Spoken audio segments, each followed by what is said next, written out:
Concept समझा पा।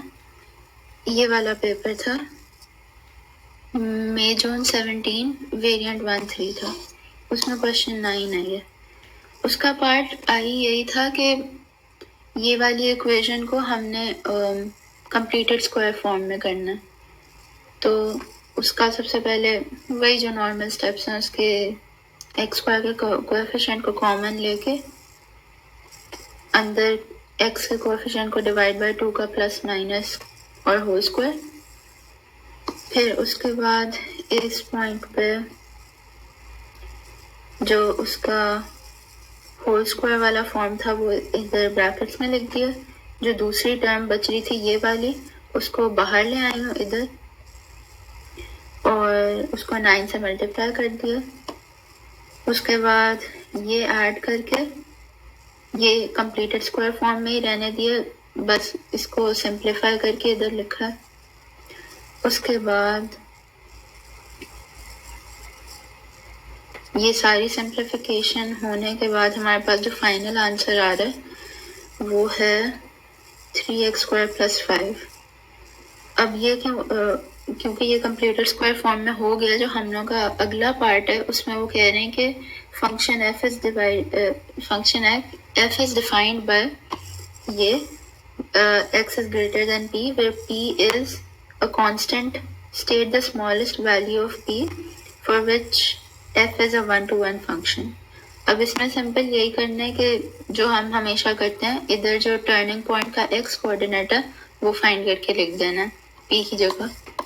और हमारे पास क्योंकि कंप्लीटेड स्क्वायर फॉर्म में पहले ही है तो वही यूज करते हुए h, k निकालना है। h की जो वैल्यू होगी उसको माइनस से मल्टीप्लाई करना है। उधर -1/3 था तो इधर +1/3 आ जाएगा। 5 पहले उधर बाहर जो बाहर की तरफ 5 था वो इधर एज इट इज लिख दिया। और p की जो वैल्यू है वो वही है x coordinate of turning point ये, तो ये इधर मैंने लिख दिया। p हमारे पास निकल आया। और इधर याद रहे x is greater than or equal to p का क्वेश्चन था, तो ये हमें अगले क्वेश्चन में थोड़ा हेल्प करेगा। अब सेकेंड पार्ट, जो थर्ड पार्ट था सॉरी, वो था कि obtaining an expression for f inverse of x and state the domain of f inverse of x. अब इसको करने के लिए जो सबसे पहले तो f inverse of x का निकालना था ना एक्सप्रेशन, उसमें वही कंप्लीटेड स्क्वायर फॉर्म यूज किया, अंडर रूट के पीछे प्लस माइनस लगाया और सिंप्लीफाई करके हमारे पास फाइनल ये वाली वैल्यू आ रही है, एक्सप्रेशन आ रहा है। अब इसमें हमने ये काम करना होता है डोमेन और रेंज फाइंड करने के लिए। इसका जो प्लस माइनस है ना, ये हमने डिसाइड करना होता है कि प्लस रखना है या माइनस। अब जो हमारी एग्जाम्पल है उसमें हमने ये याद रखना है कि domain of f inverse is equals to range of f of x और range of f of x, range of f inverse कर लेते हैं चलो, is equals to domain of f of x। अब इसमें उन्होंने हमसे पूछा हुआ डोमेन ऑफ एफ इनवर्स का क्वेश्चन है। सबसे पहले जो हमने फाइंड करना है वो ये है, रिगार्डलेस ऑफ जो भी उन्होंने हमें पूछा हुआ है। अगर उन्होंने हमसे एक्सप्रेशन मांगा हुआ है ना एफ इनवर्स का, तो हमने ये याद रखना है कि उसमें से प्लस और माइनस का चूज करके हमने उनको एक्सप्रेशन देना है। अब ये जो हमारे पास वैल्यू आई है, एक्सप्रेशन आई, ये basically F inverse of x का है, यानी कि ये है हम लोग का रेंज। ये पूरा एक्सप्रेशन जो है वो रेंज रिप्रेजेंट कर रहा है एफ इनवर्स ऑफ एक्स की। इसको हम इसी तरह देख सकते हैं कि ये y है और ये वो x वाली टर्म है, इक्वेशन है जो हमारे पास गिवन है। तो अगर ये y है तो ये बेसिकली रेंज को रिप्रेजेंट कर रहा है, ये पूरा का पूरा फंक्शन। तो हमने, अगर हमारे पास रेंज ऑफ एफ इनवर्स है तो वो है domain of F of x, जो ओरिजिनल हमारे पास इक्वेशन है उसका डोमेन रिप्रेजेंट कर रहा है ये वाला एक्सप्रेशन। तो हमारे पास जो डोमेन था वो था कि पिछले सवाल में कि x is greater than p और p हमने बताया था कि 1/3 है। तो बेसिकली हमारे पास जो डोमेन है वो है x इज ग्रेटर देन और इक्वल टू 1/3। अब हमने इस डोमेन को ख्याल रखते हुए हम ये वाला साइन चूज करना है। अगर ग्रेटर देन और इक्वल टू 1/3 रखना है तो हम माइनस नहीं ले सकते, क्योंकि अगर हम 1/3 में से कुछ माइनस कर देंगे तो हमारा जो एक्सप्रेशन है वो पूरा लेस देन 1/3 हो जाएगा और हमें चाहिए ग्रेटर देन 1/3, ग्रेटर देन और इक्वल टू 1/3। तो हम प्लस वाला साइन जो है वो चूज करके फाइनल आंसर लिखेंगे। तो वो बन जाएगा x इज सॉरी क्या था, ये था 1/3 प्लस √x-5। ये था हम लोग का expression for f inverse of x। अब उन्होंने हमसे कहा है state the domain of f inverse.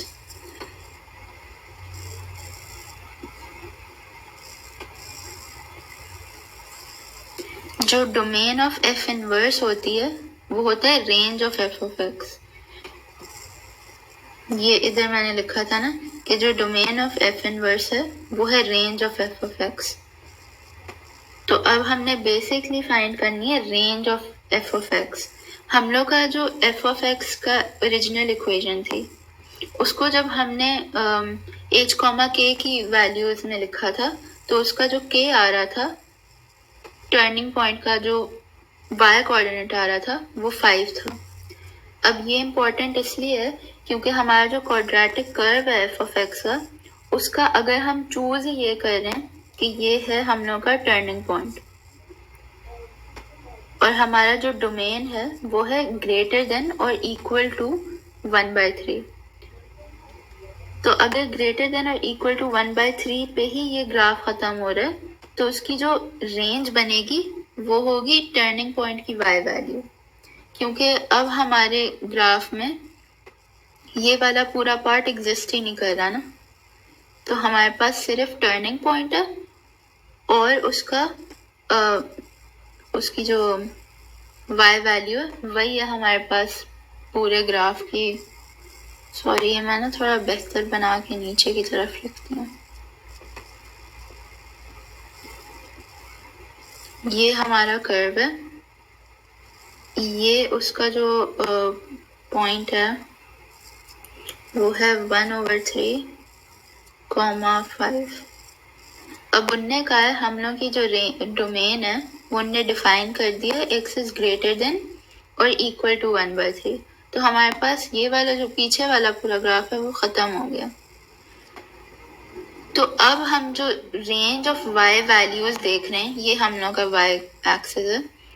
तो इस पे देखेंगे तो जो हम लोग का लोएस्ट पॉइंट है वो यही आ रहा है टर्निंग पॉइंट का y कोऑर्डिनेट और उससे ऊपर है सारी y वैल्यूज। तो हम लोग का जो range of f of x बन जाएगी range of f of x वो हो जाएगी f of x is greater than or equal to 5। वही जो टर्निंग पॉइंट का y कोऑर्डिनेट है वही हो जाएगी रेंज। अब ये रेंज इसलिए इम्पोर्टेंट थी क्योंकि उनने हमसे डोमेन ऑफ f इनवर्स पूछा हुआ था। तो अब इसी को हम कन्वर्ट करके लिख देंगे f इनवर्स के डोमेन के फॉर्म में। f इनवर्स का जो डोमेन है, डोमेन तो x की वैल्यूज ही होती है ना, तो हम इसको बेसिकली कन्वर्ट करके लिख देंगे in the form of x is greater than और इक्वल टू 5। ये हमारी फाइनल आंसर आ जाएगा for domain of f inverse. जब भी कोई इनवर्स का क्वेश्चन है तो उसमें दो चीज़ों का ख्याल रखना है, एक तो साइन है, साइन ऑफ जो हम लोग का एक्सप्रेशन है f इनवर्स एक्सप्रेशन।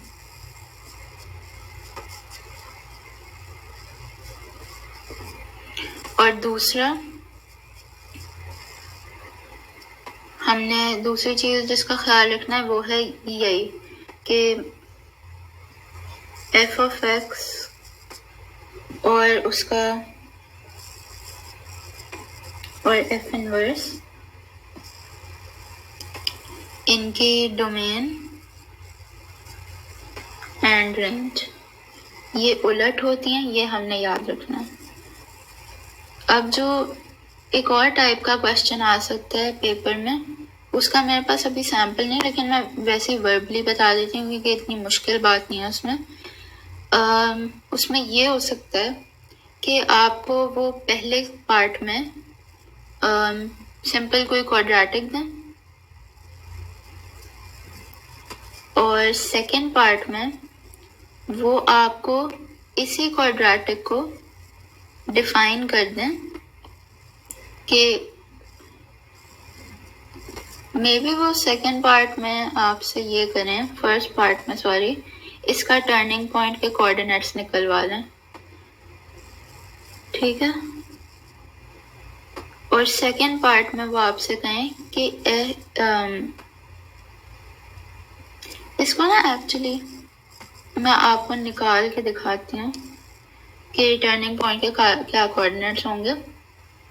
वो होंगे x is equal to minus b over 2a लगा के ये -2 आ जाएगा और इसकी जो y वैल्यू आ जाएगी वो होगी, सॉरी नहीं है, माइनस बी ओवर 2a करके -2 डिवाइड बाई 2 हो जाएगा तो ये -1 आएगा और जो y वैल्यू होगी वो अगर -1 को प्लग इन कर दें तो होगा 1 प्लस 1 माइनस 2, ये ना कंफ्यूजन हो रहा है, ये 5 है, 1 माइनस 2 माइनस 5 जो -6 आएगा। तो हम सपोज कर लेते हैं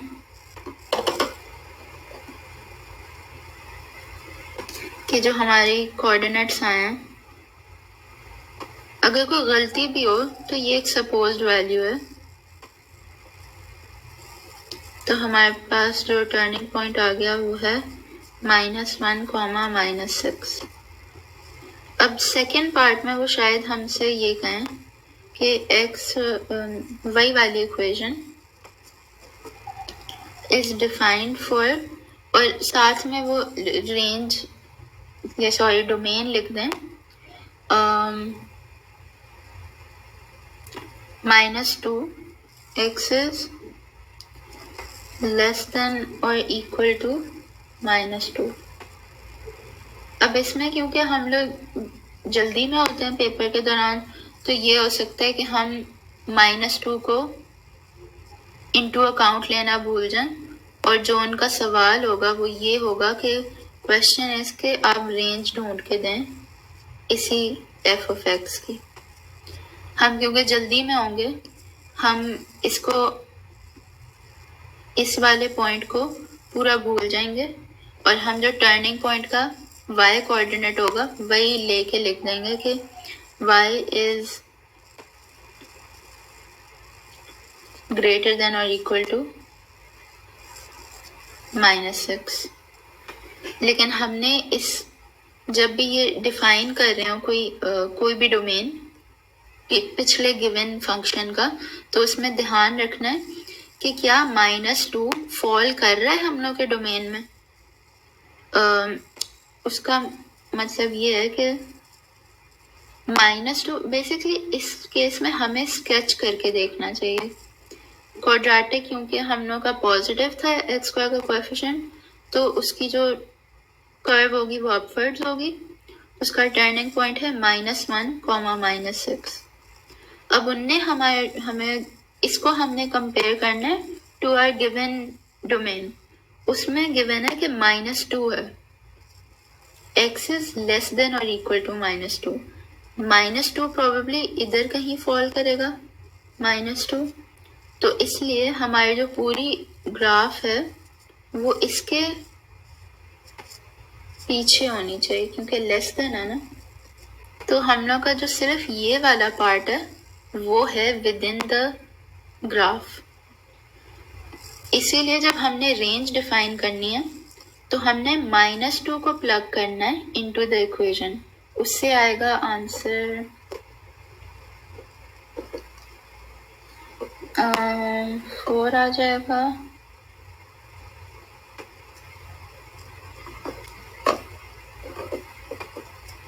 -5 आ जाएगा।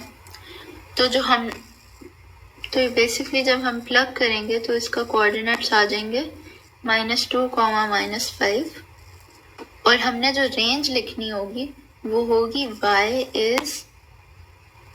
या f(x) या जिस तरह भी वो मांगे। मोस्ट प्रोबेबली वो f(x) ही मांगेंगे, तो मैं y हटा देती हूँ। f(x), क्योंकि ये ग्राफ अपवर्ड्स जा रहा है तो हम लिखेंगे f(x) इज ग्रेटर देन और इक्वल टू -5। अब इस केस में भी हमने ये ध्यान रखना है कि क्या इक्वल टू इंक्लूडेड है या नहीं है। अगर तो उनने सिर्फ हमें दिया हुआ होता x इज लेस देन -2 तो हम भी सिर्फ ग्रेटर देन लगा रहे होते।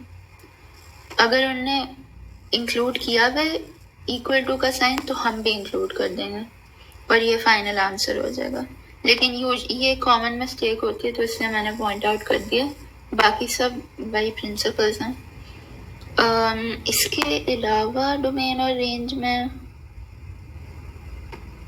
आई डोंट थिंक एज सच कोई टिपिकल क्वेश्चन है जो आता हो, लेकिन मैं सोच रही हूँ एक वो होते हैं कॉम्पोजिट वाले, कॉम्पोजिट फंक्शंस। उसमें ये होता है कि आपको क्वेश्चन में दिए हुए होते हैं f(x) इज इक्वल्स टू जो भी है, g(x) इज इक्वल्स टू जो भी चीज़ है, उन दोनों के उनने शायद डोमेन्स और डोमेन्स लिखे हुए उधर कि x इज ग्रेटर देन 1 या x इज ग्रेटर देन 2, जो भी डोमेन्स हैं वो शायद आपको दिए हुए हों। और फिर वो क्वेश्चन में आ रहा होता है कि रेंज ऑफ f(g)(x) या डोमेन ऑफ f(g)(x). अगर इस टाइप का कोई क्वेश्चन हो तो वो सर ने हमें अभी नहीं करवाया हुआ। ये मैंने खुद सर से पूछा था कि ये कॉम्पोजिट फंक्शंस और इनके डोमेन और रेंज आप कब करवाएंगे, तो उन्होंने कहा था बिल्कुल एंड पे कराऊंगा, क्योंकि अभी उस वक्त हम लोग थोड़े न्यू थे ये फंक्शंस के चैप्टर पे। तो मेरे ख्याल से अब सर वो कराएंगे।